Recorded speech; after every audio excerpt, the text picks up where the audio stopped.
Hello जी, अस्सलाम वालेकुम। My name is doctor Sanaullah Jamali. आज मैं आप लोगों से बात करने जा रहा हूँ about the topic the days to come, the economic crisis in Pakistan. Pakistan के अंदर इकोनॉमिक क्राइसिस जो चल रहा है उसके बारे में। पिछले कुछ महीनों से हम कंटिन्यूसली देख रहे हैं कि पाकिस्तान के अंदर सिचुएशन जो हैं बहुत ही ज़्यादा ख़राब हो चुके हैं।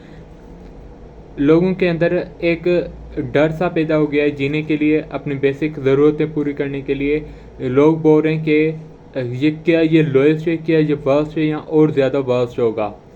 सपोज पेट्रोल पहले था लास्ट मंथ के अंदर पेट्रोल था इंक्रीज़ होके 317 हो गया, तो लोगों ने बोला था कि यही एंड है, इससे ज़्यादा और कितना पेट्रोल बढ़ेगा। 317 रुपीज़ का 1 लीटर, इससे ज़्यादा और कितना बढ़ेगा। लेकिन फिर से एक झटका लगा, 15 दिन के अंदर फिर से 20 रुपये 25 रुपये पेट्रोल बढ़ाया गया और 331 रुपीज़ का पेट्रोल लीटर हो गया। तो लोगों के अंदर एक डर पैदा हो गया है कि क्या ये वर्स्ट है या और इससे ज़्यादा वर्स्ट होगा। जो बेसिक ज़रूरतें थी, जो बेसिक लाइफ की चीज़ें थी, उससे पूरी करने के लिए लोग अब परेशान हो रहे हैं। लोगों ने अल्टरनेटिव वेज ऑफ ट्रांसपोर्टेशन ढूंढ लिए हैं। लोग सस्ती चीज़ें बाई करने स्टार्ट कर दिए हैं। उन्होंने सस्ते फूड्स वो खरीदते हैं अपना घर चलाने के लिए, पर फिर भी कुछ भी नहीं हो पा रहा है इसके अंदर। इसमें रिस्पॉन्सिबिलिटी किसकी है? जो लास्ट कुछ महीनों से, बल्कि 1-2 साल से जो पॉलिटिकल इनस्टेबिलिटी पाकिस्तान के अंदर चल रही, वो वजह मिलिट्री इंटरवेंशन हो गया, ये वजहें। इन वजह से और फॉरेन पॉलिसीज़ जो पाकिस्तान के बेहद ख़राब हो चुके हैं, ये वजहों की वजह से पाकिस्तान के अंदर इतनी महंगाई हो गई।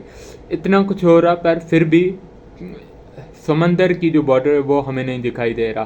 पता नहीं ये और आगे कितना चलेगा, पता नहीं ये और कितना वर्स्ट सिचुएशंस बनेगी। इसकी वजह से हमें कंट्री के अंदर रेगुलर हाइक्स दिखाई दे रहे हैं।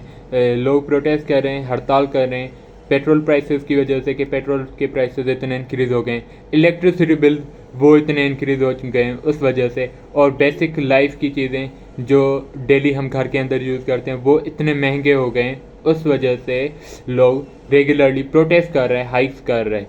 अनबियरेबल सिचुएशन हो गई है, लोगों के अंदर एक फियर पैदा हो गया है और सिचुएशन जो हैं बहुत चैलेंजिंग, बहुत सफरिंग बन गए हैं। एक आम बंदे के लिए बहुत ही ख़राब सिचुएशंस बन गए हैं। regarding the petrol prices and electricity bills, cabinet meetings हुए हैं, बट उनका रीज़न कुछ भी नहीं निकला, क्योंकि इनके डील्स हैं IMF के साथ। ये लोगों ने IMF से लोन लिए हैं और ये अभी तक IMF से लोन ले रहे हैं। तो IMF के कुछ शर्त थे जिसमें हमारे पास पेट्रोल के प्राइसेस हो गए, जिसमें हमारे पास इलेक्ट्रिसिटी बिल हो गए। ये IMF ने बोला कि अगर मैं आपको लोन दूंगा तो ये प्राइसेस मैं खुद इंक्रीज़ करूंगा। तो वो इंक्रीज़ करते रहते हैं, उनकी वजह से इंक्रीज़ होती रहती हैं। और इस अवाम का कोई नहीं सोच रहा, बाहर से कर्जा आता है वो पता नहीं कहाँ चले जाता है और गरीब जलील हो रहे हैं। In Pakistan, millions of people whose life is going to be utterly changed by unchecked inflation and unaffordability of buying basic life goods। उसकी वजह से लोगों की ज़िंदगी के अंदर हंगर पैदा होगा, होपलेसनेस पैदा होगा, एज वेल एज होमलेसनेस पैदा होगा। उसकी वजह से लोग आने वाले वक्त के अंदर हज़ारों लोग, लाखों लोग वो मर जाएंगे भूख की वजह से और घर ना होने की वजह से, घर सही से ना चलाने की वजह से। इस वजह से पाकिस्तान के अंदर बहुत मसले हो रहे due to inflation. As well as अगर हम देखें कि सबसे बड़ा इम्पैक्ट जो है सबकी वजह से वो फार्मास्यूटिकल इंडस्ट्री के अंदर आ रहा है। फार्मास्यूटिकल इंडस्ट्री के अंदर वो आ रहा क्योंकि बैंक्स ने क्रेडिट ओपन करने से मना कर दिया है, क्योंकि बैंक्स बोलते हैं कि foreign import, foreign exchange policies हो नहीं रही हैं, फॉरेन कोई एक्सचेंज कर नहीं रहा। उसकी वजह से क्या होगा कि रॉ मटेरियल्स जो हैं ड्रग्स मैन्युफैक्चरिंग के लिए वो कम पड़ रहे हैं, उसकी स्कार्स आ गई है। एज वेल एज जो ड्रग्स यहाँ पे बनते थे वो अब कैसे बनेंगे, क्योंकि अगर ड्रग बनाने के लिए जो मटेरियल है वो बाहर से आता है, अगर वो मटेरियल होगा ही नहीं तो फिर ड्रग्स नहीं बन पाएंगे। इसका एक बेहतरीन एग्जांपल मैं आपको दूंगा कि लास्ट ईयर जैसे हमने देखा कि पेनाडोल के टैबलेट्स बंद हो गए थे। पेनाडोल दवाई जो हम हर ज़रूरत के लिए, किसी को स्ट्रेस होता है, किसी को परेशानी होती है, सर में दर्द होता है तो हम यूज़ करते हैं, वो बंद हो गए थे। इसका रीज़न क्या था कि फॉरेन एक्सचेंज बंद हो गई थी, रॉ मटेरियल नहीं थी। और उसके बाद हमने देखा कि कुछ टाइम के बाद ये टेबलेट्स फिर से मार्केट के अंदर आए हैं, पेनाडोल्स अभी चल रहे हैं, पर इनके प्राइसेस ऑलमोस्ट डबल ट्रिपल से भी ज़्यादा हो गए हैं।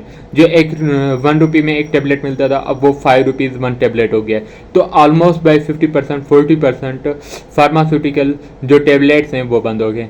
तो अल्लाह ना करे, लेकिन अगर सपोज कोई ऐसी सिचुएशन आ जाती है कि लाइफ सेविंग ड्रग्स जो हैं, सपोज डायबिटीज़ के अंदर यूज़ होने वाले ड्रग्स हैं, हार्ट अटैक के अंदर, एमआई के अंदर यूज़ होने वाले ड्रग्स हैं, या कोई ऐसे टीबी के ड्रग्स हैं, अगर वो बंद हो जाती हैं तो फिर क्या होगा? लोग तो ऐसे ही मर जाएंगे, क्योंकि ये इनके raw materials mostly out of country वो इम्पोर्ट होते हैं। अगर वो बंद हो गई तो क्या होगा? ये सब कुछ हो रहा है पीक ऑफ इन्फ्लेशन की वजह से, इकोनॉमिक क्राइसिस की वजह से, और कुछ समझ नहीं आ रहा कि कहाँ जाए एक आम बंदा, एक आम शहरी कहाँ जाए। ये बड़े लोगों के लिए तो कोई प्रॉब्लम नहीं, क्योंकि वो उन्हें ना ही टैक्स भरने होते हैं, ना ही उनके लिए कोई इन्फ्लेशन है। लेकिन जो मिडिल क्लास हैं, जो लोअर क्लास हैं, वो कहाँ जाए? लोअर क्लास पीपल वो भी मर जाएंगे, मिडिल क्लास भी मर जाएंगे। इस पाकिस्तान के अंदर आने वाले टाइम के अंदर सिर्फ वो लोग बचेंगे जो हाईली रिच होंगे, और अल्ट्रा रिच जो पीपल होंगे वही लोग बचेंगे, वही लोग कमाएंगे, वही लोग खाएंगे। बाकी जो मिडिल क्लास हैं, या लोअर मिडिल क्लास हैं, या लोअर क्लास पीपल जो हैं, वो इस महंगाई की वजह से नहीं चल पाएंगे। भले कोई मिडिल क्लास हो, वो अपना सपोज एक बंदा है, वो उसकी सैलरी है 50,000 पर मंथ उससे सैलरी मिलता है, वो गवर्नमेंट एम्प्लॉय है। अब वो अपना घर कैसे चलाएगा? अगर आटा 200 किलो 150 रुपये किलो है, अगर चीनी 150 रुपये किलो हो गया, अगर पेट्रोल की प्राइसेस 400 तक पहुँच गए, वो कैसे चलाएगा? वो अपने बच्चों को कैसे पढ़ाएगा? तो मिडिल क्लास भी फंस गया है, लोअर क्लास भी फंस गए। Only in the future time जो हायर क्लास हैं, जो रिच पीपल हैं, सिर्फ वही सर्वाइव कर पाएंगे। आई होप ये वीडियो आप लोगों को अच्छा लगा होगा। अगर ये वीडियो अच्छा लगे तो इस वीडियो को शेयर करें ज़्यादा से ज़्यादा लोगों के साथ, ताकि उन्हें भी एक अवेयर मिले। और आगे वाले टाइम में इंशाल्लाह अल्लाह से दुआ करें कि हमारे मुल्क की कंडीशंस बेहतर हो जाएं, और हर गरीब, हर बंदा, मिडिल क्लास हो, लोअर क्लास हो, चाहे रिच पीपल हो, हर कोई एक अपना ज़िंदगी सही से गुजार सके, और ऐसे लोग आएँ जो इस कंट्री को फिर से डेवलपिंग कंट्री बनाएं। आई होप कुछ बातें आपको इन्फॉर्मेटिव लगी होंगी। अगर इन्फॉर्मेटिव लगे तो मेरे चैनल को सब्सक्राइब करें, और इस वीडियो के दूसरों लोगों के साथ भी शेयर करें, ताकि उन्हें भी इन्फॉर्मेशन मिले। मिलते हैं किसी और वीडियो के अंदर। चलें जी, थैंक यू सो मच। अल्लाह हाफ़िज़।